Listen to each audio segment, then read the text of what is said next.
Friends, आज हम पढ़ेंगे सेक्शन 7 धारा 7 भारतीय नागरिक सुरक्षा संहिता 2023 प्रादेशिक खंड। प्रादेशिक खंड में सीधा सीधा कहा गया है कि राज्य जो है शासन खंड होगा। यदि इसमें जिले हैं तो प्रत्येक जिले को जो है शासन खंड कहा जा सकता है एक। अच्छा, इसमें दूसरी चीज जो महत्वपूर्ण बात कही गई है वो ये कही गई है कि प्रत्येक शासन खंड को जो है राज्य सरकार शासन खंड की जो है राज्य सरकार जो है यानी स्टेट गवर्नमेंट किससे परामर्श के पश्चात? हाई कोर्ट से परामर्श के पश्चात उसके शासन खंड की सीमाओं में और संख्याओं में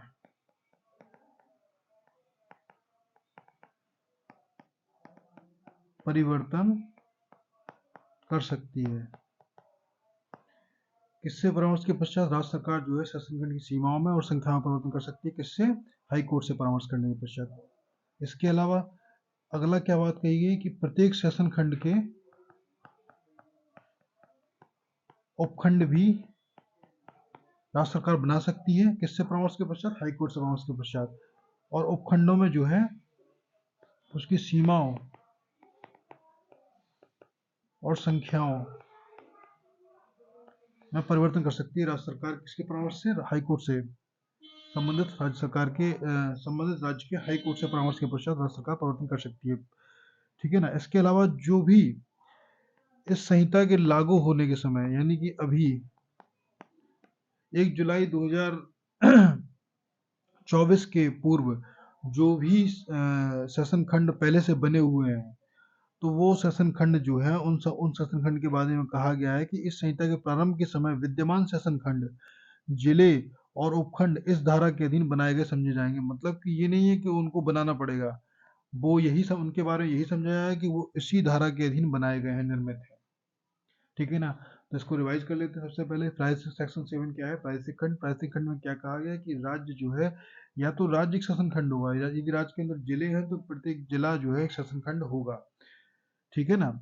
इसके अलावा शासन खंड में जो है शासन खंड या जिले की सीमाओं में परिवर्तन करने का अधिकार किसके पास है? राज्य सरकार के पास है।